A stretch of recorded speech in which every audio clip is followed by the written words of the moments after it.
Épisode 1, où l'on pose le décor pré-apocalyptique. Si la science-fiction et les romans fantastiques aiment les récits qui se déroulent par une sinistre nuit de novembre, le genre apocalyptique inscrit ces scènes d'ouverture dans une tradition de réalisme social.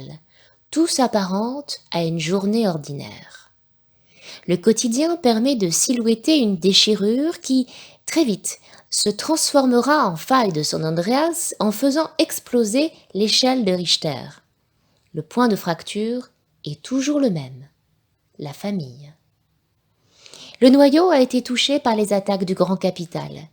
Monsieur travaille tellement pour payer les futurs frais universitaires de sa progéniture de 3 ou 5 ans qu'il en délaisse femme et enfants. Monsieur, encore lui, jadis un peu trop boho, est désormais à 2 doigts de devenir hobo. A été laissé sur le carreau pour un as de la finance qui, lui, couvre madame de bijoux. À moins que le couple n'ait été atteint par la cruauté de la vie, celui-ci ne parvient pas à se reconstruire après la perte d'un enfant, par exemple. Dans tous les cas, les femmes ont refait leur vie, elles, car elles veulent être tout. Mère, amante, femme. Quelle idée aussi, je vous jure. Il va donc s'agir de les remettre sur le droit chemin, ces gourgandines. D'ailleurs, quelque chose en elles le sait bien. En vrai de vrai, elles sont restées amoureuses de leur mari, le seul et unique amour de leur vie. Un jour, les ouailles perdues retrouveront leur berger. Et le berger n'attend que cela. Le jour viendra, il le sait. Oui, le genre apocalyptique est sexiste et bigrement conservateur, disons-le. Il faut dire que le mouflé n'aide pas à l'affaire. Il est même un formidable prétexte au discours conservateur. Il y en a toujours un qui traîne son nounours dans les parages et qui mijote un plan machiavélique pour que papa revienne. Parce que la vie égale papa plus maman plus moi Queen Baby et puis c'est tout. Évidemment, le petit être retors est généralement une petite femelle. Cela est bien connu, nous sommes nécessairement plus perverses que les candides petits garçons et, autre argument de poids, un papa ne peut pas résister aux yeux de chapeauté de sa petite mouflette. Et puis, comme ses parents sont longs à la comprenette, elle se remet à faire pipi au lit. Ah, ce complexe d'électre qui tyrannise les relations père-fille. Comme de bien entendu, la maman observe, émue, ce papa étreignant leur enfant sur le seuil symbolique d'une maison qui n'est plus la sienne. Elle sent son cœur se liquéfier devant ce tableau aussi tendre que douloureux qui lui rappelle que ses devoirs de mère devraient passer avant tout. Ne sont-ils pas croquignolés tous les deux? Quelle mère aurait cœur de les séparer? Et les enfants rendent les hommes tellement séduisants.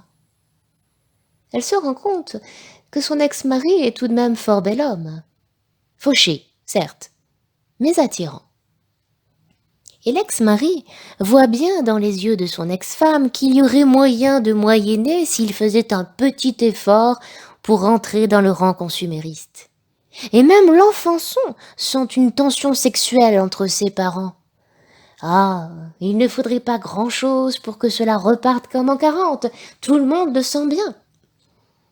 C'est là que l'Apocalypse est un formidable Deus ex machina.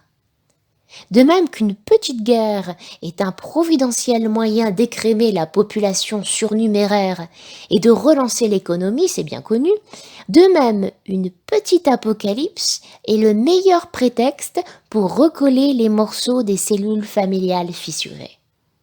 Ils sont malins, ces conservateurs. Dieu châtie le désordre en une colère cataclysmique, puis, dans toute sa magnanimité, pardonne en permettant aux hommes de retrouver le paradis de la famille. C'est touchant. Un mouchoir, peut-être? Évidemment, les pièces rapportées n'ont pas voix au chapitre. Non seulement elles empêchent la famille de se ressouder, mais elles n'ont aucune légitimité. Id est aucune utilité sociétale. Ce ne sont pas eux les géniteurs. Puis encore, les nouveaux compagnons de ces dames ne ressentent pas l'envie de le devenir. Quelle honte! Quant aux compagnes de nos héros, elles sont généralement jeunes et donc forcément un peu cocottes, loin des nobles considérations de la maternité.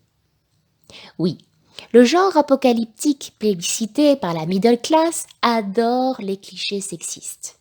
Une femme est soit une mère proche de la ménopause, au caractère bien trempé et donc moins attractive sexuellement pour les Trumpistes, soit une jeune écervelée nullipare qui fait un merveilleux trophée pour ses vieux lions édentés.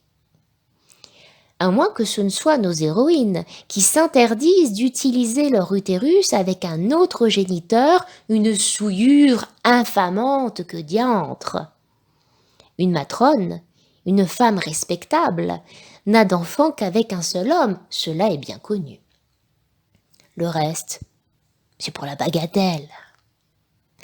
La bagatelle étant portion congrue face au monument d'amour que représente la famille, papa, maman, enfant légitime, il est entendu qu'une petite météorite ciblée sur l'élément en trop fera, à un moment ou à un autre, un nettoyage providentiel.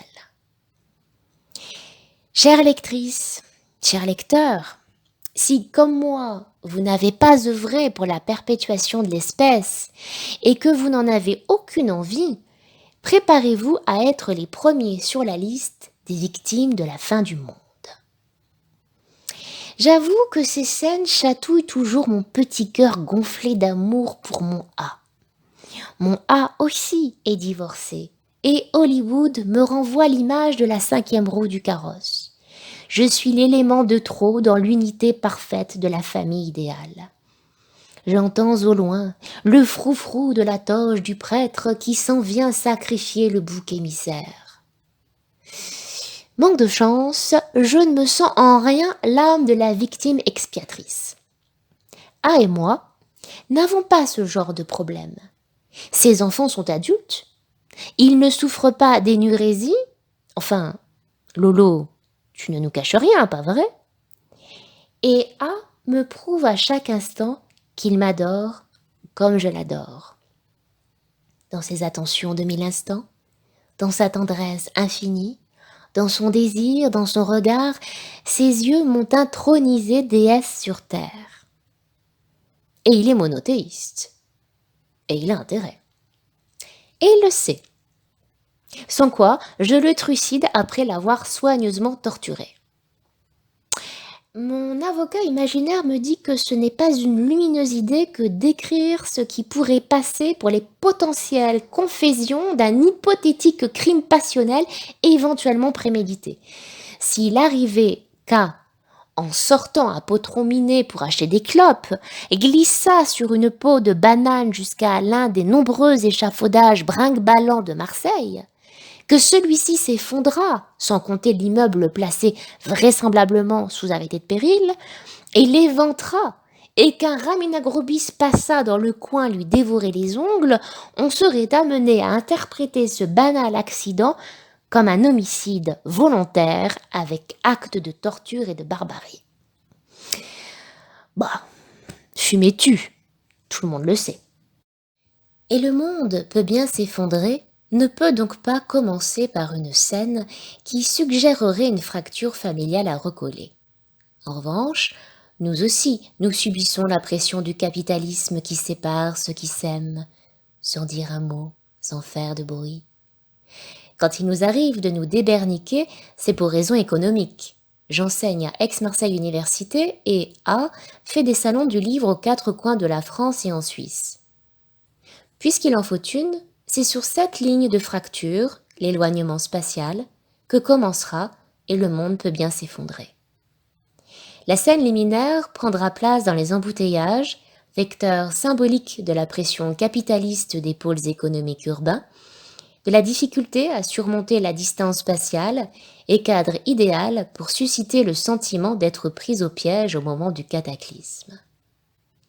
Quelle tension dramatique inouïe! Ils sont vraiment trop forts, ces scénaristes de Cinecittà de Brocéliande.